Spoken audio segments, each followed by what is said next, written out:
Les amis, bonjour à tous et j'espère que vous allez bien. Les amis, écoutez bien. Zidane dit oui au projet parisien à une seule condition. Dans cette vidéo-là, ça va être très simple. On va voir tout ce qui s'est passé sur Twitter durant ces 48 dernières heures. Parce que clairement, je peux vous l'assurer, l'arrivée de Zidane au PSG, ça n'a jamais été aussi brûlant qu'aujourd'hui. Et bien sûr, ensuite, je vous parlerai justement de cette ultime condition pour que enfin Zidane signe au PSG. Bien sûr, je vais vous raconter ça. Aujourd'hui, non, il n'y a pas d'introduction, mais bien sûr, on prend 30 secondes pour le partenariat. C'est parti.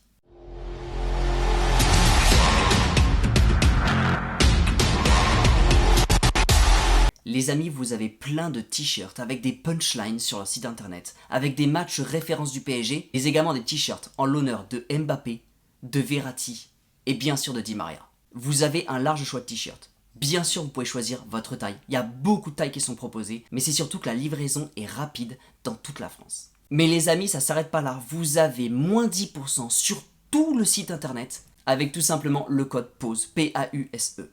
Dans tous les cas, vous avez tout ce qu'il faut dans la description juste en bas. Un immense merci à Foot Central pour leur confiance. Les amis, on va parler directement de Zinedine Zidane qui va débarquer au PSG. C'est parti. Déjà, est-ce que tout le monde est préparé psychologiquement? Est-ce que tout le monde s'est mis en tête que Zidane allait venir? C'est même plus une question. Aujourd'hui, l'arrivée de Zidane au PSG, elle est complètement brûlante. Bien sûr que tout s'est fait en cachette. Zidane a mordu au projet parisien, il est complètement convaincu. Et il y en a un qui est en train de sautiller de partout à l'heure actuelle, bien sûr, c'est Sabri. Ça fait tout simplement 48 heures que sur les réseaux sociaux, il est en train de tweeter à peu près toutes les heures. Alors je vous explique quelque chose. Sabri au début pensait que Tchouaméni allait venir au PSG. Et depuis que les informations vont dans le sens inverse, Sabri s'est complètement arrêté par rapport à Tchouaméni. Donc ça prouve bien que Sabri est quelqu'un d'honnête. Si jamais l'affaire n'est pas du tout concluante, Sabri va complètement s'arrêter et arrêter de tweeter par rapport à cette personne-là. Mais à partir du moment où les informations, car il sait ce qui se passe à l'intérieur du PSG, si jamais les informations vont dans le bon sens, donc c'est-à-dire qu'il y a complètement un accord entre le PSG et Zidane, à ce moment-là, on est au courant. Mais malheureusement, Sabri ne peut pas dire beaucoup plus de choses que ça. Il ne peut même pas annoncer officiellement que Zidane sera au PSG l'année prochaine. Mais les sous-entendus de ces tweets veulent complètement tout dire. Et bien sûr, quand on lit ces tweets, on a très clairement compris qu'à l'intérieur, il y avait eu des grosses informations. Et clairement, on peut tout de suite comprendre que Zidane va venir au PSG. Alors, ce qui est marrant dans tout ça, c'est que justement, il a tendance à tweeter par rapport à Zidane. Et vous avez énormément de communautés qui bien sûr sont contre la venue de Zidane au PSG. Bien sûr, vous avez Marseille, vous avez le Real Madrid également. Il y a énormément de personnes justement qui vont dans le sens contraire par rapport à Sabri. Et Sabri, aussi confiant qu'il est par rapport à ce dossier-là, Sabri ne lâche pas l'affaire. Même par rapport aux médias, Sabri ne lâche pas du tout l'affaire. Il est au courant de ce qui se passe à l'intérieur du PSG, il est convaincu. Et bien sûr, si vous voulez complètement mon avis, je suis persuadé que de son côté, il est au courant que la signature ce n'est qu'une question de temps, mais il ne peut pas du tout l'annoncer officiellement. Donc c'est pour ça qu'il est en train complètement d'enjailler sa communauté à propos de l'arrivée de Zidane d'ici les prochains jours. Alors il y a une question que vous êtes peut-être en train de vous poser, c'est pourquoi tout ça, ça prend du temps. Je vais essayer de rentrer dans le détail. Déjà Nasser, pour l'instant, il n'est pas à Paris. Donc déjà par rapport au questionnement autour du coach, donc déjà de signer Zidane, et surtout de virer Pochettino, tout ça, ça prend du temps. Parce que Nasser n'est pas sur Paris pour le moment. Un retour de Nasser est prévu dans les tout prochains jours, dans les toutes prochaines heures, à partir du moment où il va revenir sur Paris. Croyez-moi, ça va aller extrêmement vite. Et surtout, n'oubliez pas que le mercato n'est pas encore ouvert. Il ouvre seulement le 10 juin à minuit. À partir du moment où le mercato va ouvrir ses portes, les amis, ça va aller à 2000 à l'heure. La dernière chose, il y a une dernière réunion de prévue entre Zidane et Doha. Et la bonne nouvelle, c'est que les deux s'entendent extrêmement bien. Il y a réellement une immense relation entre Zidane et Doha. Donc il y a une dernière réunion qui est prévue. Donc Zidane va tout simplement se déplacer vers Doha. Et bien sûr, on va parler de ça, car beaucoup de choses sont susceptibles de se passer. Mais juste avant de parler de ça, j'aimerais vous poser une question. Est-ce que vous pensez qu'un projet est mort lorsqu'il y a autant de réunions? Non, en général, quand il y a autant de réunions, c'est justement parce que les deux parties sont sur le point de signer ensemble. Donc je pense que la signature de Zidane n'est qu'une question de temps. On parle tout de suite de cette réunion qui va être ultra importante pour le PSG. Alors par rapport à Zidane au PSG, la réunion, ça va être super simple. Déjà, l'idée, c'est que Zidane va avoir les pleins pouvoirs au PSG. On va être également sur un projet qui ne va plus tourner autour de Messi et Neymar. Tout simplement, à partir de l'année prochaine, le projet va tourner autour de Kylian Mbappé. Nasser va donner tout simplement toutes les clés de l'équipe à Zidane. Alors justement, entre Zidane et Doha, il y a une immense réunion et justement, ça va tourner autour d'un sujet extrêmement précis. L'idée, c'est que vous savez, Zidane voudrait récupérer l'équipe de France dès que Deschamps part. Et bien sûr, il y a beaucoup de négociations autour de ça pour le moment. Alors personnellement, de mon côté, vous savez très bien que même si les Bleus ont eu du mal à jouer sur les 2 derniers matchs, moi je pense que Deschamps va rester encore en équipe de France. Mais en cas de départ de Deschamps, la volonté de Zidane, ça serait tout simplement de récupérer le flambeau de l'équipe de France, mais tout simplement en restant au PSG.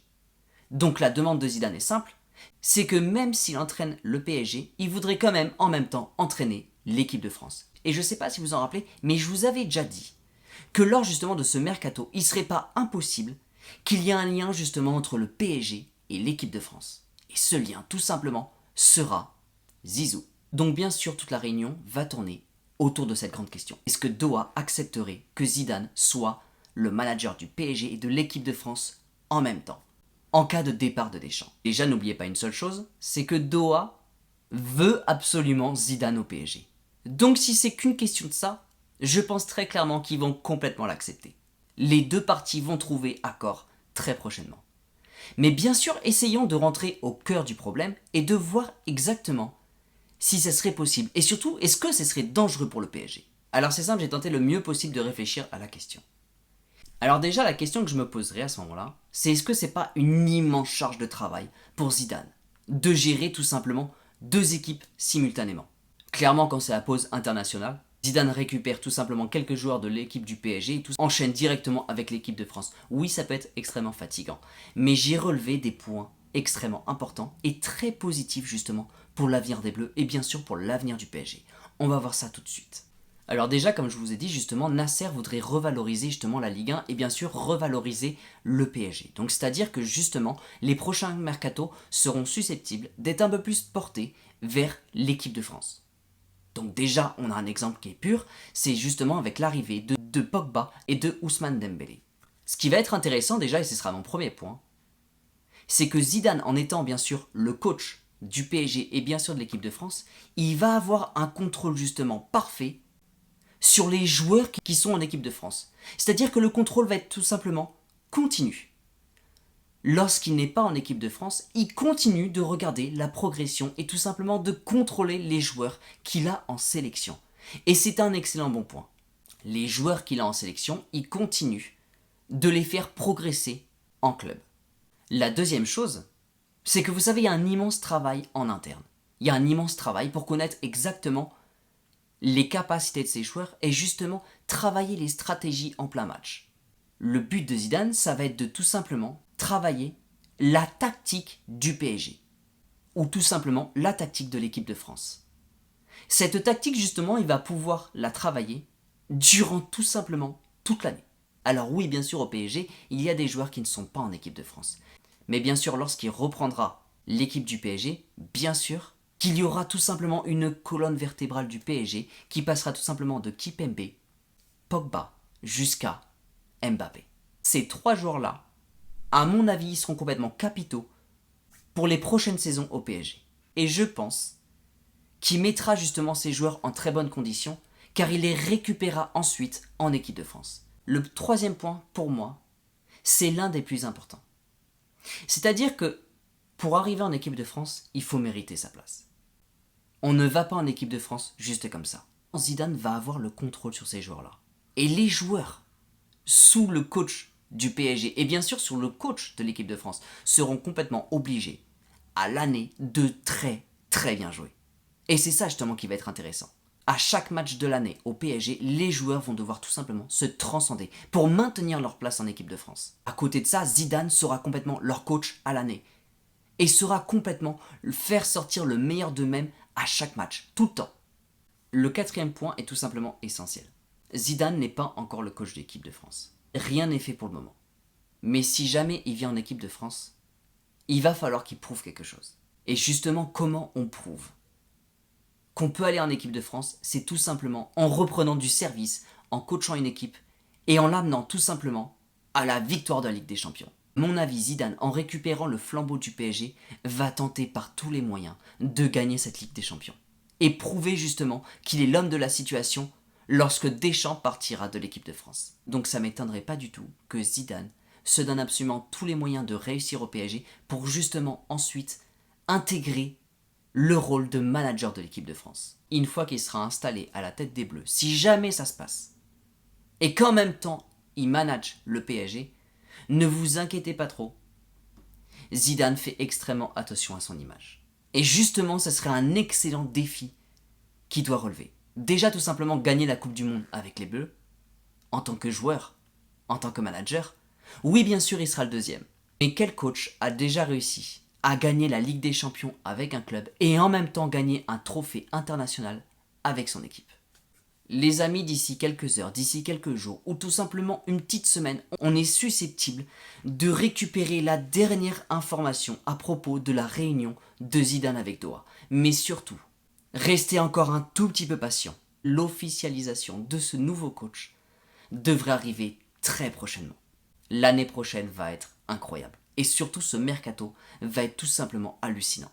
De votre côté, n'hésitez pas à me dire ce que vous en pensez du fait que Zidane enchaîne justement le fait de coacher avec l'équipe de France et en même temps avec le PSG. N'hésitez pas à me dire ce que vous en pensez dans la barre des commentaires, si pour vous c'est dangereux ou si pour vous c'est une excellente idée. Bien sûr les amis, je vous retrouve très très vite dans une toute nouvelle vidéo. N'oubliez pas un maximum de pouces vers le haut pour le soutien. N'oubliez pas également de vous abonner et d'activer la petite cloche. Merci à toutes les personnes qui me suivent. Je vous souhaite une excellente journée. N'oubliez pas, prenez soin de vous et n'oubliez pas que ici c'est Paris.